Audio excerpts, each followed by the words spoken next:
Welcome back, thank you. It's time for my next guest. She has reigned supreme on our Olympic screens over the last month. She did a job far better than anyone else could have done. She blew everyone away, and really, I think it was just an incredible performance. It's time she won the gold. Will you please welcome the wonderful Clare Balding?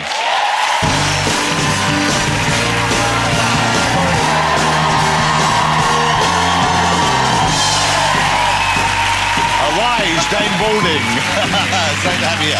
Take a seat, get comfortable. How lovely to have you here. I just did what I did when I did the flowers as well, jazz hands. I get panicky and I just don't know what to do.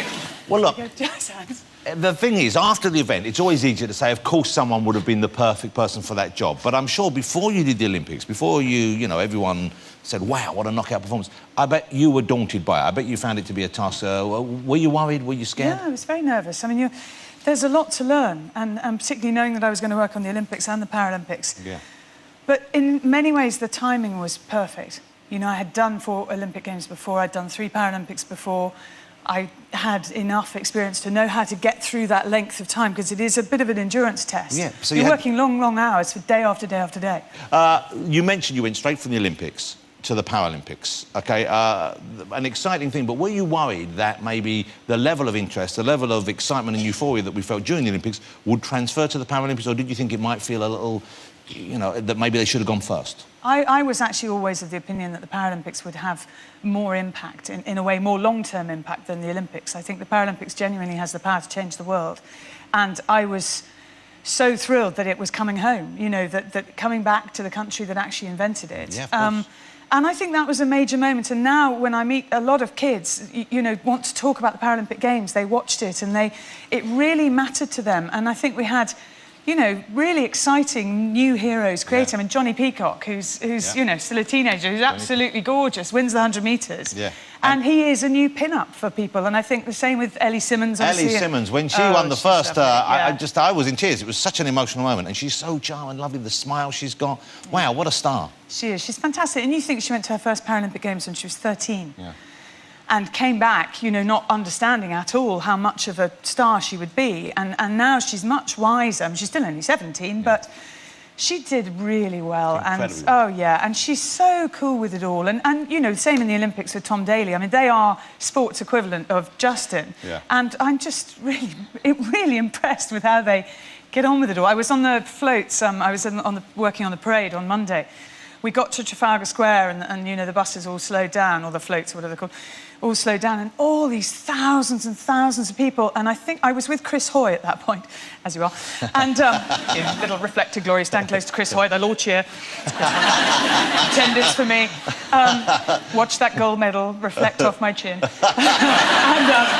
And I looked out at that crowd, and he was saying to me, he said, you know, this isn't about them saying thank you to us, it's about us saying thank you to them for their support. And he's a very wise man, Chris Hoy. He's a fantastic man. And I just looked at her, and the bottom lip went completely, and I really lost it. I was very, very emotional, and you just think, oh, this did something fabulous to our country. Yeah. It did something fantastic to London. Everyone started talking to each other.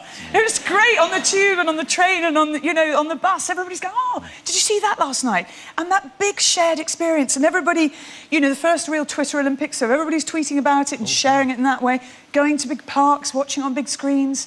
But it just filled us with joy, and I love that, and I want to hold on to that. It was great.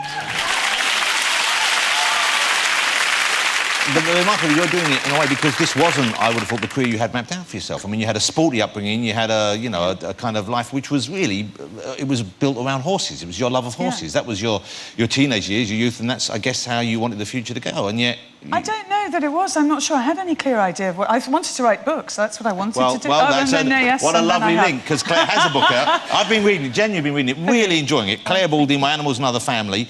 I know you should put animals before family. Yes. Because it is kind of... There's animals in every chapter, aren't there? Yes. Well, every chapter is a different animal, and it's got lovely illustrations at the beginning of each chapter of the various ponies and horses and dogs. No pictures of your mums or dads drawn in this, but lots of illustrations of the animals. Yeah, so they're the kind of big thing, really. Yeah. It seems like you had a fairly an eccentric upbringing, because there you are. I don't know how old you are there. I'd guess you're about 3, maybe, or something like that. Yeah, something like that. You've got a dog collar around your head. Well, I thought I was a dog.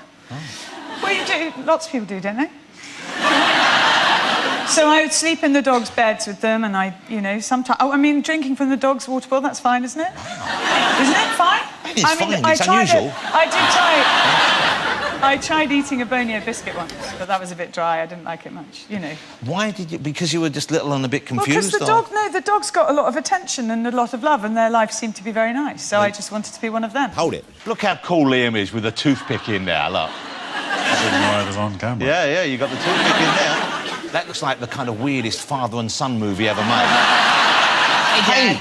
But I think we've just found the plot for Taken 3. Right there. It's not preachy at all, but there is a sort of message in it as well.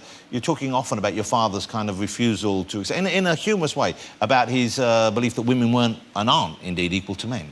Yeah. I mean, there was a sort of, you know, women ain't people was the family joke.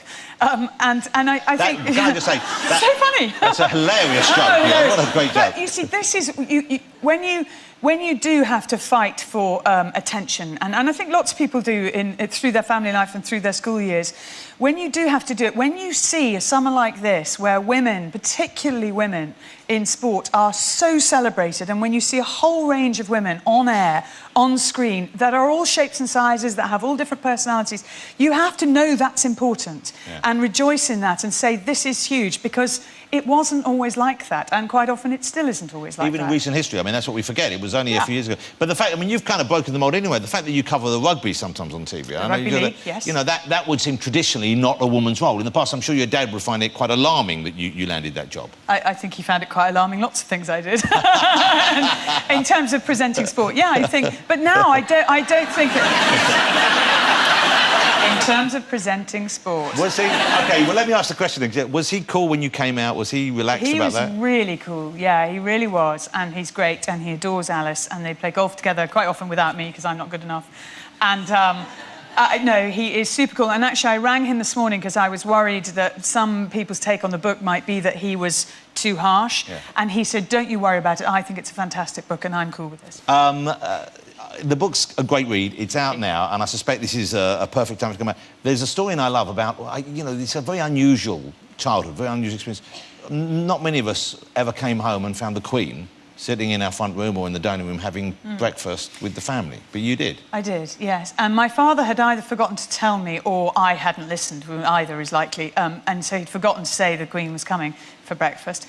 And well, the Queen would come like twice a year to see her horses, and he trained her racehorses. And so your father trained the horses, and you had the horses there. So there was a reason. It wasn't she didn't just drop in very rudely. No, just said, "I'm coming for breakfast. What have you got?" She loves free food, but there was a way. Yeah, and I'd forgotten, so I come herring in, and I'm in my really dirty jodhpurs, and I've got a rugby shirt on and a spotted handkerchief around my neck, because that was a really good look then.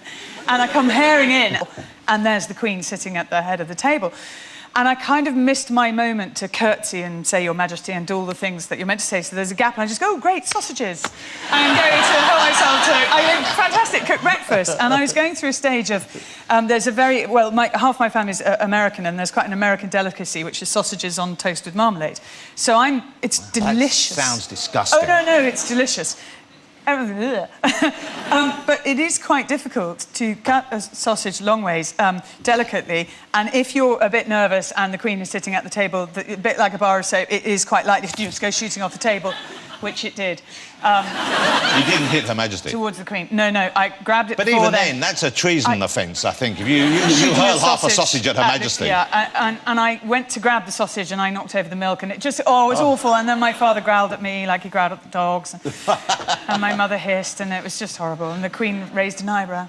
Yes. There's a great story in there, actually, I think, which illustrates the Queen's sense of humour more than anything. My father would ring all his owners on a Sunday, so he rings the Queen in May of 1979. And bear in mind, my father didn't really read anything other than the Sporting Life at the time, and now the Racing Post. So if things appeared in the Sporting Life or the Racing Post, he knew they'd happened. So there was betting on the general election, so he knew the general election had happened, and he kind of knew who'd won. So the Queen says to him, and what do you think of the election result? And he says, genuinely says, well, I don't know, it's going to take a bit of time to get used to a woman running the country. He said to the Queen. And it's just like, How could you? How could you say that to the Queen? And I think, to her great credit, she didn't take her horses away. You know, she clearly thinks he's amusing, or said it as a joke. Yeah. He got away with it. He got away with it. I love the book. I loved seeing you on TV every episode. I thought you just an incredible job. I know everyone said that to you, but the reason why everyone said it is because it's true. So you have great affection for everyone and also respect as well, I think, which is important. How lovely to have you here. Ladies and gentlemen, Clare Balding. Thank you. Thank you. That was lovely. Thank you. It was great. It was great fun. The lovely Clare Balding. Join us after the break. I'll be talking to the Prince of Pop, Justin Bieber, and we'll have live music from The Killers, so don't go away.